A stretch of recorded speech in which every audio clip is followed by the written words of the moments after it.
শুনলাম যে একেবারে 6 লাখ নাকি হয়ে গেছে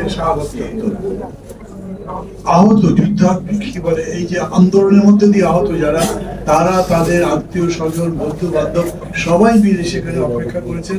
তাদের কিছু দাবি দাও আছে, যেটা গতকাল দুপুর বেলা হয়েছে। আপনারা দেখেছেন যে দুটো হসপিটাল থেকে, পঙ্গু হাসপাতাল এবং ওইখানে একটা ন্যাশনাল ইনস্টিটিউট আছে, সেই জায়গা থেকে বেরিয়ে তারা যেহেতু ওইখানে স্বাস্থ্য উপদেষ্টা ভিজিট করতে যাবেন, তার সাথে কথা বলতে চায়। তাদের দাবির মধ্যে আছে সুচিকিৎসার ব্যবস্থা করা, আর্থিক সহায়তা দেওয়া, নামের লিস্টগুলো ঠিক মতো করা হয়েছে কিনা সেটা দেখা। মানে আমি প্রথমে আপনাদের বলি, আমার কাছে মনে হচ্ছে যে বেশ বড় রকম সংকটের মধ্যেই পড়ে যাচ্ছি আমরা দিন দিন। আমি আবার বলি, বেশ বড় রকম সংকটের মধ্যে পড়ে যাচ্ছি অথবা পড়ে গেছি।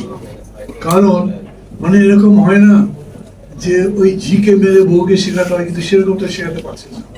আপনি যাকে এখন শেখাবেন, তাকে শেখাতে গেলে যদি তার আঘাত বড় হয়, তাহলে আমাদের উপরে সে আঘাত করতে পারে। অবাক লাগে আমার, কত সমস্ত আশা আকাঙ্ক্ষা নিয়ে দেশের মানুষ ডক্টর ইউনূসের মতো এত বড় একজন ব্যক্তিত্বকে প্রস্তাব করে বিদেশ থেকে ডেকে এনে রীতিমতো সম্বর্ধনা দিয়ে দায়িত্ব দিল।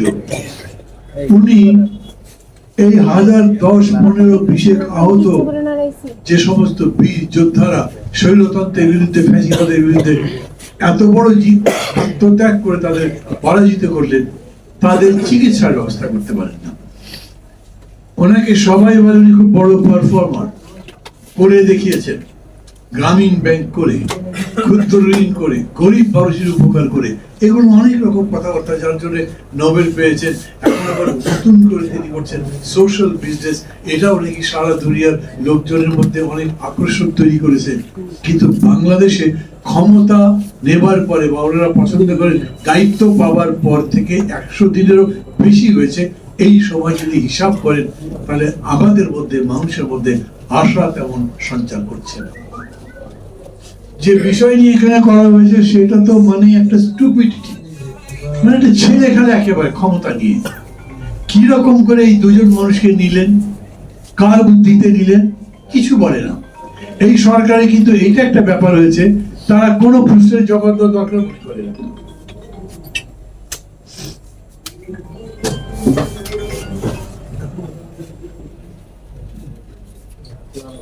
তারা কোনো প্রশ্নের জবাব দেওয়া দরকার মনে করেন। এই জন্য আমি বলছি, ধরেন এই যে আমরা সবাই বলছি, এই দুজন মানুষ বিশেষ করে কি করে আসলো উপদেষ্টা পরিষদে, কার পছন্দ, কে তাদের নাম প্রথম বললেন? আপনাদের মনে আছে, সবাই যখন নির্বাচনের কথাবার্তা জিজ্ঞেস করছেন, তখন প্রধান সেনাপতি বলেছিলেন 1.5 বছরের মধ্যে দেশে নির্বাচন করা সম্ভব। সেনাপতি বলে কথা না, তাকে তো আর প্রশ্ন করা যায় না, কেউ করেনি। কিন্তু তার 1 দিন 2 দিন পরে আইন উপদেষ্টা বলেছিলেন সংস্কার টস্কার করে আগামী বছরের মধ্যে, মানে 25 সালের মধ্যে নির্বাচন দেওয়া সম্ভব। 1 দিন বা 2 দিন পরে তিনি বলেছেন। এই কথা বলবো আর আমি কেউ নই, এটা কেবল প্রধান উপদেষ্টা বলতে পারেন। আমাদের দেশে বর্তমানে যে উপদেষ্টা নিয়োগ করা হয়, সেটা কিভাবে? কেবলমাত্র প্রধান উপদেষ্টাই সে ব্যাপারে চূড়ান্ত কথা বলতে পারেন।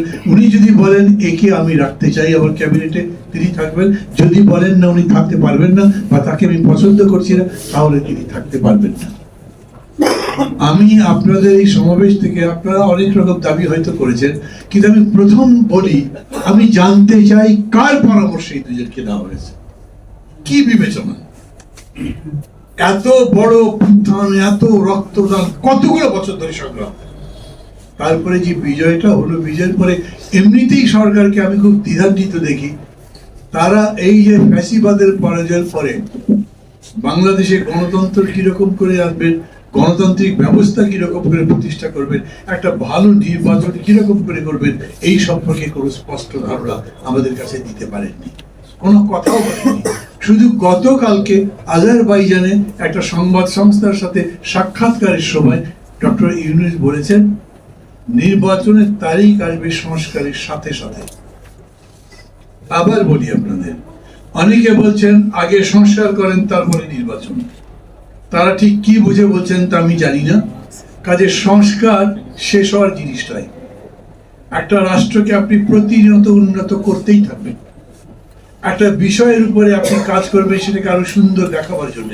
এটার শুরু নাই শেষও নাই, এটাই এইভাবেই চলছে। পৃথিবী এইরকম করেই বদলাচ্ছে, মানুষও এরকম করে বদলাচ্ছে। সেই কারণে সংলাপ শেষ, সংস্কার শেষ করবেন কোথায় এরকম বলবার জায়গা নেই। বরঞ্চ এটাই হচ্ছে সত্যি যে সংস্কার চলতে থাকবে, যতদূর চলবে ততদূর করব আমরা। এই সরকারকে বলতে হবে বা আমরা তাদেরকে বলতে পারি আপনি কি কারণে কতদূর সংস্কার করবেন। যেভাবেই দেখেন এই পুরো আন্দোলন হয়েছে কেন? গণতন্ত্রের জন্য তো। কথা বলতে দেয় না, জোর করে গ্রেপ্তার করে নিয়ে যায়, হত্যা করে, গোপনে হত্যা করে, আয়না ঘরে নিয়ে যায়। ব্যভিচার শুধু নয়, একটা বিভীষিকা বাংলাদেশে তৈরি হয়েছিল। আমরা তার থেকে মুক্তি চেয়েছি। নির্বাচনটা ধ্বংস করে দিয়েছিল।